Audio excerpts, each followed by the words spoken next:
welcome back to the second part of this month's Sound and Communications Viewpoint. My name is Jay Armand, President and CEO of Advanced Audiovisual. I'm joined today with Mike White, CEO of Multimedia Solutions.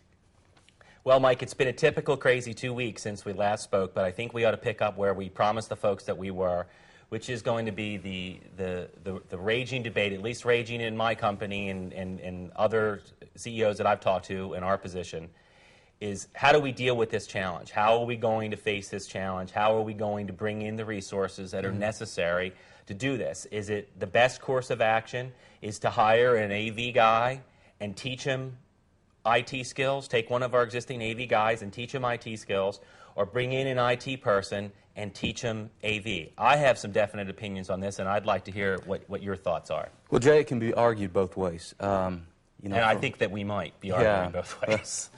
Well, from the standpoint, my experience has been that it is more challenging to bring an AV person up to speed on IT than it is to bring an IT person and teach him the skills, or him or her, the skills on the AV side.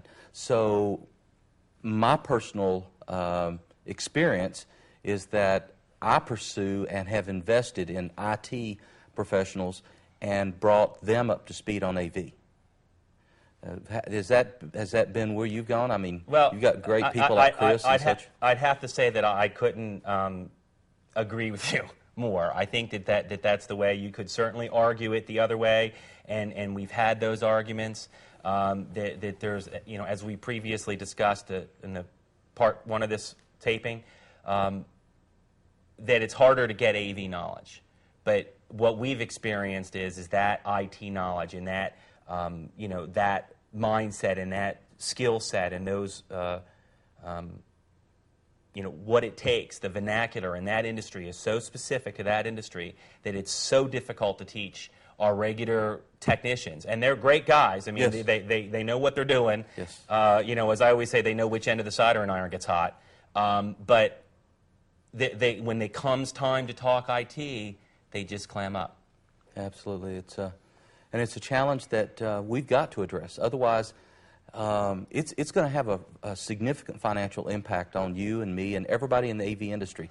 The systems integrator that it just ignores this or that delays their entry into the IT integration world, it's certainly going to have an effect on the efficiency of their business. I don't know if that's a bold enough statement, Mike. I don't think it's going to have an effect on the efficiency of their business. Put them out of business. I think that they might not be in business. I'll have to agree. It's that dramatic because the efficiencies associated with bringing on an IT professional now, I mean, I think of the world that we deal with a lot, which is associated with digital signage, and that discipline is absolutely integrated with all of the elements, the AV element delivering the content, right. But if you don't work with the IT department, we talk about in digital signage content being king, right. And the connectivity being queen, and the queen turns the neck of the king. Well, if you That's a great analogy. If you do not get permissions up front to operate, I mean, there are some digital signage packages that require you to open up ports, different ports that are normally open, and it's seen by the IT people as security risk and challenges that, well, if you don't cover it up front, if you don't bring those people in up front, you can find yourself in the middle of a deployment only to meet a wall. You just can't go any further. So what are some tips? What are some things that we can have the viewers do that they could use tomorrow to help and make that easier for their businesses? Well, the very first thing is, as we all do as systems integrators, is to go into every single environment with our ears open and our mouths shut and listen more than we're talking.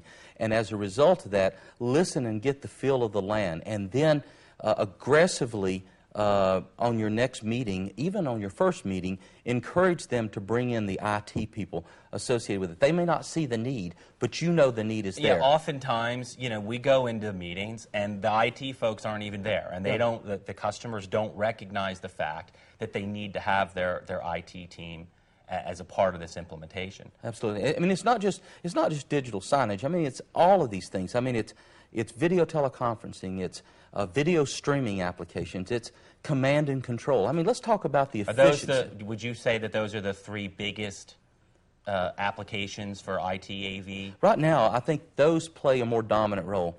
I think that when you talk about the implementation right now of command and control, you absolutely cannot involve IT. I mean, you've got to get it. You've got to have IT involved, because now all of your Crestron, your AMX, all of your namesake command and control companies, they operate their command and control on the backbone of the IT. You're absolutely right. And when we come back, we're going to take a short break and pay the bills, but we're going to talk about the barriers to entry into the IT AV world. We'll see you when you come back.